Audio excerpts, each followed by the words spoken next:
Hello sa lahat, isang magandang araw. Gumawa lang ako ng video kasi marami nag-PPM sa akin kung magkano ba daw yung pag-custom ko nung MK50 na may mga ilaw.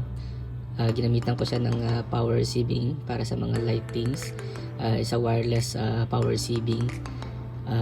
Nag-decide lang ako na gumawa ng video para na din sagutin yung mga nag-PPM sa akin. Yung talagang plano ko is imbes na ako yung gumawa is napag-isip-isip ko na siguro mas maganda na ituro ko na lang kung paano siya gawin. Ang kailangan nyo lang kasi is magkaroon muna kayo nung tinatawag na power transmitting module. Ito yung module na ginagamit ko. Isa 24 volts module. So bali ang ginagawa niya is nagtatransmit siya ng power dun sa mga power receiving LED na tinatawag. So meron siyang dalawang part, isang transmitting coil at isang receiving coil. So wireless siya. So ang idea lang nito kasi, kung bigyan ko lang kayo ng short idea kung paano ba nagsimula to, isa parang itong yung mga nakikita nating wireless charging na mga phone, yung mga bagong wireless ngayon, bagong teknolohiya. So di ba kung gusto mo i-charge yung wireless na phone mo, ilalapat mo lang siya doon sa device. So ito kasi yung wireless charging kasi nito is kailangan very close dun sa device, yung phone mo, para mag-charge. Ang pagkakaiba naman itong transmitting coil na 24 volts, meron siyang distance na pwede niyang pailawin yung power receiving na LED. Meron siyang distance na from 50 mm. Ang pinaka sa pagkakaalam ko or experience ko is until 300 mm yung distance niya. So kung ikukumpara mo ito sa mobile charging phone na kailangan very close para mag-charge yung phone, para maka-receive ng power galing doon sa charging module, is kailangan very close.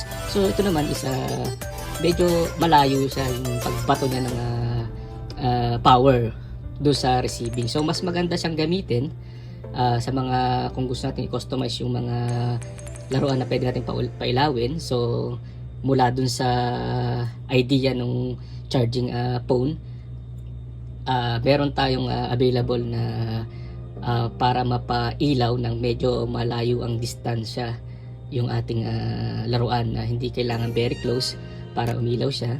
Yun na nga, dahil sa maraming PPM sa akin, plinano ko na lang na gumawa ng video, and then kung gusto nyo, gagawa na lang ako ng private chat or group para kung sakaling meron na kayo nitong sinasabi kong 24 volts na kailangan nyo munang bilhin. Itong 24 volts transmitting coil, available siya sa AliExpress or Lazada. And then supportahan ko rin kayo kung paano siya bilhin para madali kayo makabili. Yung support na guide lang ba, na i-guide ko lang kayo na ito yung bilhin nyo, ito yung dapat na yung compatible na ginagamit ko dyan, kasi nga na-experience ko siya. Nagsimula ako sa zero. Nung una wala akong kalam-alam dito, so sinubukan ko muna siya. Bumili ako ng 24 volts, bumili ako ng yung corresponding LED niya na wireless. Then nung una trinay ko lang siya, and then try by experience na rin. Yun nga, nalaman ko yung mga hindi dapat gawin, or yung mas maganda pang gawin, yung mas maganda pang idea para mas magamit pa ng mas maganda itong 24 volts transmitting coil. So guide ko lang kayo kung gusto nyo, after nyo mapanood tong video, after nyo malaman yung mga ginagamit kong materials doon sa custom MK50 ko, PM nyo lang ako, and then bigay ko yung link kung paano bilhin. And then actually package kasi to na binibili. Yung package na mabibili nyo sa Lazada is kasama lang doon yung corresponding LED. meron pa kasi yung separate na customized doon na dati wala siyang nitong available. So kasi ang bibili mo lang kasi kapag binili mo yung 24 volts transmitting, ang kasama lang din yung corresponding na LED. So pwede naman siyang gamitin sa mga pwedeng madaling part ng laruan. Saksak mo lang siya doon, pasak lang, tapos iilaw na siya. Meron kasing part na medyo mahirap ilagay, and then kailangan mo ring na mas maraming LED, micro LED para pailawin siya. So nung ginagawa ko yung MK50, so andun naglabasan yung mga customized na power receiving LED na sinasabi ko. Ito separate to na bibilihin nyo. Kasi package yung yung 24 volts may corresponding siya, and then may separate din na modified na power receiving LED, then may separate din na micro LED na kailangan gamitin. Papakita ko sa iyo mamaya pag nilabas ko na yung MK50. Makikita nyo kung ano yung LED na ginamit ko doon, and then konting lang example, and then kung makapag-decide kayo kung gusto nyo, kasi kung gagawin ko pa to, ako pa yung gagawa nung pag-custom, baka matagalan pa, and then andito rin kasi ako sa Saudi. So kung gagawin ko pa dito, papaship ko pa sa inyo, and then yung warranty pa, kapag nagkaroon ng minsan hindi siya umiilaw, hindi naman siya minsan kasi naglulus lang. Sa base kasi sa experience ko, madali naman siyang gamitin, hindi naman siya kaagad-agad nasira kapag hindi siya umilaw. Siguro naglulus lang siya. So yun ba yung gusto kong na imbis na gawin ko and then mag-issue ako ng warranty na kailangan ibalik nyo sa akin, or matatagalan pa so naisip-isip ko na lang na kung interesado kayo, buy kayo nung sinasabi kong package 24 volts transmitting, and then sabihan ko na lang kayo kung ano yung mga kailangan pa doon na kailangan bilhin para kung willing ka talaga kayo, ituro ko na lang kung paano siya gawin, part by part. Simulan natin sa ulo, then sa katawan, sa kamay, kasi yung MK50 is talagang hindi naman sa talagang pinaglaanan ko siya ng time. Hindi ko siya, kung sa madali salita, hindi siya madali. So may mga komplikadong parts siya na kailangan mo talagang isa-isahin, kailangan mo talagang pagtuunan ng oras. So yun nga, pag sisimulan na natin yung tutorial, kung meron na kayo nung sinasabi kong transmitting coil, then simulan natin one by one, simula sa ulo, sa katawan, sa kamay, sa paa, and then yung mga kanyang mga weapons. Actually hindi ko pa siya talaga 100% na natapos, kasi pinag-iisipan ko pa kung ano yung magandang ilagay talaga sa kanya. So pero by experience, magandang gamitin din sa hobby. And then kapag meron naman kayo ng transmitting coil na yan, kahit ilang Ironman pa yung ilagay nyo dyan, mapailaw siya kung ang gusto nyo lang i-display si Ironman sa bahay nyo, saksak nyo lang yung 24 volts hanggat nakasaksak siya. Mapapailaw na yung Ironman nyo na hindi siya namamatay. So ang lang nito is kailangan nyo lang siyang pantayan, or kasi siyempre iwasan natin yung ma-overheat siya. Pero sa experience ko naman, hindi naman siya masyadong nag-overheat umiinit lang siya kasi nga isa coil, sa mid of coil, siyempre may feel nyo naman minsan umiinit yung niya. Pero sa experience ko naman, minsan na pinapailaw ko ito ng buong maghapon dito sa kwarto ko, hindi naman siya nagkakos ng fire. Basta ingat lang kayo sa mga dikitan ng mga plastic or anything na pwedeng uminit yung coil. So dapat meron siyang space, dapat hindi siya natatakluban. So yun lang, yung ibang sigurong payo is advice, while doon lang sa mga instruction, kung interesado kayo na gumawa na sa sarili nyo, kasi mas maganda gawin nyo na lang. Kung may time kayo na lang yung gumawa, at least matroubleshoot nyo kaagad, alam nyo kung paano nyo ginawa step by step, And then kapag yung nagkaroon ng problema, mababalikan nyo agad kasi alam nyo kung paano nyo sinimulan, alam nyo kung paano nyo gawin. And then yun, pakita ko na sa inyo kung ano yung sinasabi kong transmitting coil na 24 volts. Nabili ko to sa AliExpress. Available din siya sa Lazada kung gusto nyo. So ito yung 24 volts transmitting coil. Meron siyang code na XKT801-58. So mababasa naman dito is 24 volts. So ito Chinese, hindi ko na alam kung ano yan. And then may kasama siyang adapter na 24 volts din, 1.5A. And then yung corresponding na LED niya, ito kasi as package mo siya bibilhin, ito yung kasama niya. Ang pagkakalam ko sa 10 or 20 pieces yata to, hindi ko na matandaan. Basta meron siyang kasamang corresponding wireless power receiving LED na kung mapapasin nyo, meron ito yung LED niya. Yan, sana clear. Yan yung kanyang LED. So it's made of coil. And then subukan natin. Pakita ko na sa inyo. Madali naman siyang gamitin. Wala siya masyadong instruction kasi nga isa made of lang naman sa coil, and then may part lang siya ng board dito. Yung board niya, ayan, medyo malit lang din. Sukatin natin.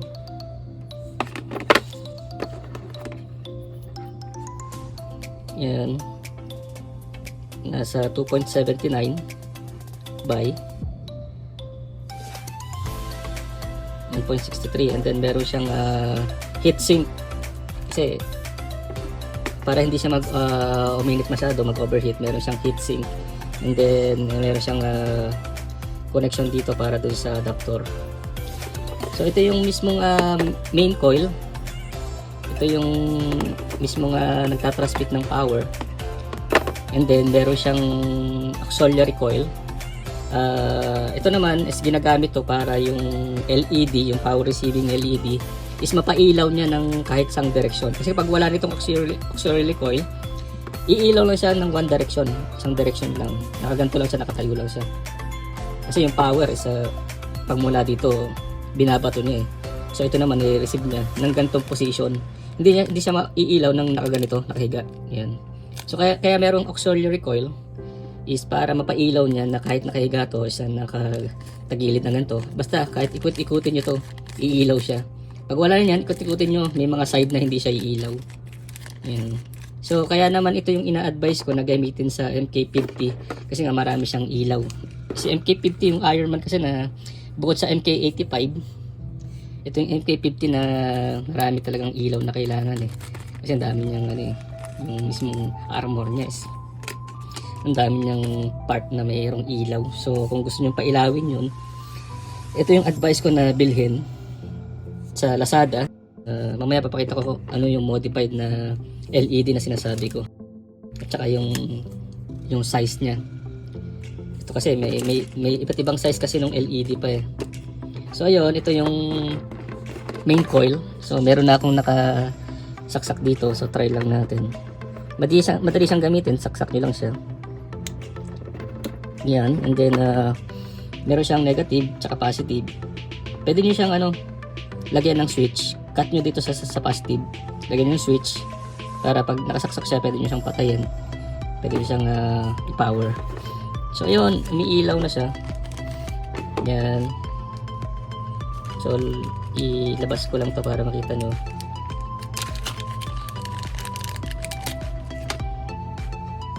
Yan o. Yan. So gaya na sinabi ko, yung idea nung charging phone charging na wireless na magcha-charge lang siya pag nilapat nyo ng dikit na dikit dun sa device. Ito kasi kahit hindi siya nakalapat, umiilaw siya. And then kapag hinigaan nyo siya, hindi siya iilaw kasi yung pagbato ng power niya is naka-receive lang siya pag gantong position. And then yung sinasabi ko auxiliary coil, yan, ginagamit siya para umilaw yung yun no. Kung mapapansin nyo, umiilaw siya yun no. Ayan. So nakita nyo dyan, ano, namamatay-matay siya. Pag nilapit nyo siya ng malapit doon sa coil, mas maliwanag siya. And pag nilayo naman siya, nawawala yung ilaw niya. Kasi nga may ano lang siya, may distance lang siya na kaya niyang mag-receive ng power. So ayan.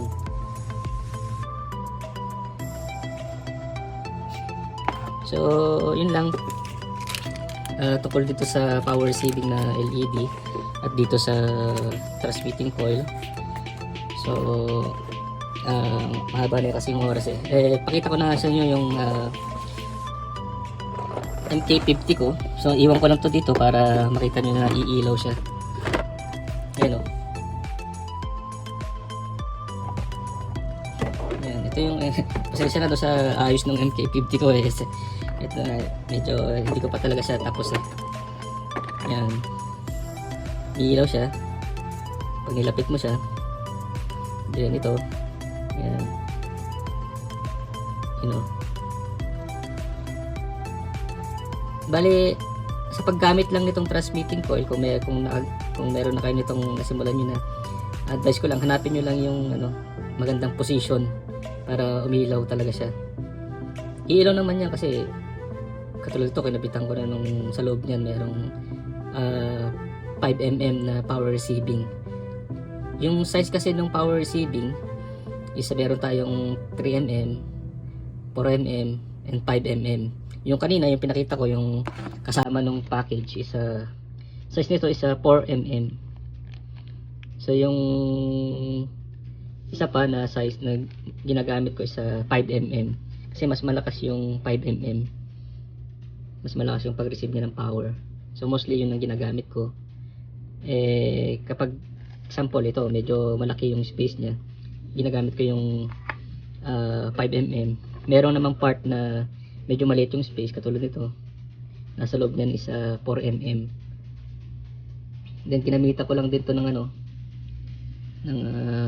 pasensya sa video, medyo hindi siya masyadong clear minsan. Ginamitan ko siya ng magnetize connection para pag kinabit mo, iilaw siya.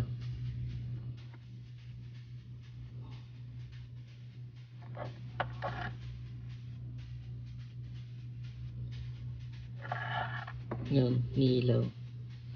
Minsan talagang gano'n, naglulus lang siya kasi nga syempre medyo naiiba yung position niya. So galawin nyo lang siya konti, iilaw siya. Madali naman siyang i-troubleshoot. Kasi kung inisip ko kung ako pa yung gagawa tapos wala kayong idea kung paano ayusin, baka abutin tayo ng siyam-siyam ng tagalan. So, ang plano ko na lang is kung interesado nga kayo is yun nga, buy muna kayo kung makakabili kayo nito. Then kung mas maganda kung meron na kayo ng MK50, so yun na yung gamitin yung para mapailaw yung MK50 na tulad nitong ginagawa ko. So yung idea ko kung bakit wireless yung ginamit ko is yun nga, yung articulation niya is nandun pa rin.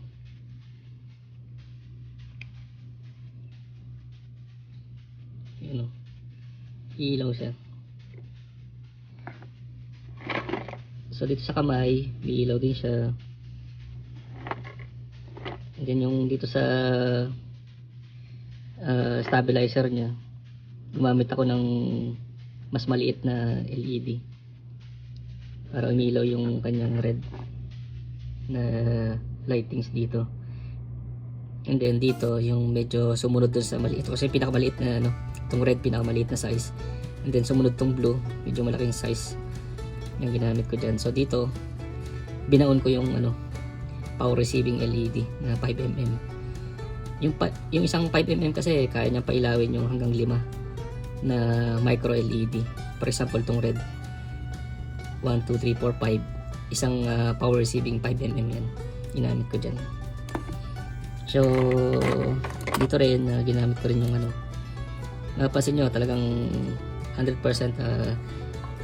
wireless power receiving lahat ng ginamit ko dyan, para hindi na ako maglinya ng mga wire. Ayan. So kung sa bahay lang nyo i-display yung inyong ano, MK50, yun, saksak nyo lang yung 24 volts and then iilaw na siya. Iilaw na siya hanggat umiilaw to, hanggat nakasaksak yung naka-on yung 24 volts na transmitting ano, module. Yun lang. Salamat sa panonood, and then kung interesado kayo, PM nyo lang ako. Yun. Then kapag maraming bumili, kapag marami na meron itong transmitting module, then simulan natin yung ano, yung tutorial, siguro part by part sa ulo, then yan, katawan, kasi maraming part to eh, para masundan nyo agad. Kasi kung gagawa ako ng isang buong video para do sa kung paano siya pailan, baka mahaba or natatagalan. So part by part para matutukan din natin kung medyo pag kailangan ng i-troubleshoot na mamatay, yun, madali nating ano. And then next part naman tayo. Ito yung ano, singit ko na rin yung sinasabi ko sa inyo ano, yung pinamodified ko, kasi nga yung 5mm, kasi yung normal na 5mm, so pina-customize ko siya kasi nga gusto ko, kasi medyo mahaba na yung wire para mailawan ko yung ibang part. For example, kasi dito sa ilalim yan, pag nilagyan nyo kasi yan ano yan eh, hindi nyo ito maiikot eh, so magiging sagabal na siya. So yung pinaano ko dyan is pina-extend ko na lang siya, kinat ko na lang siya dyan, yan, for example yan, para umilaw to. Yun, ito yung customize. Ito yung unang pina-customize ko sa supplier. Available din siya sa kanya, pwedeng isabay kapag umorder. And then pagkatapos ito, nagkaroon ng pina-revise ko sa kanya. Kasi nga ito, hindi ko na ito kasi kailangan eh. Kapag kasi ginamit ko yung mas maliit na micro LED, yan, ito kasi yung pangatlo sa ano, merong micro yung dito sa maliit, dito sa stabilizer, yung pinakamaliit, and then ito sumunod, ito yung pangatlo na size. So tinatanggal ko to, hindi ko ito kailangan eh. So ito yung unang pinakang customize, and then pina-revise ko siya. So gawin mo lang itong ganito, yan. So meron lang siyang connector kung gusto nyo ano, lagyan ng ibang LED. For example, ito, meron ako ditong pang tester, yun o, ang tester ko lang to, medyo malaking size, yan, tester yan. Meron pa akong mas maliit dito eh. Ito yung sumunod na sa maliit, pang testing ko lang din, yun o, ilaw siya.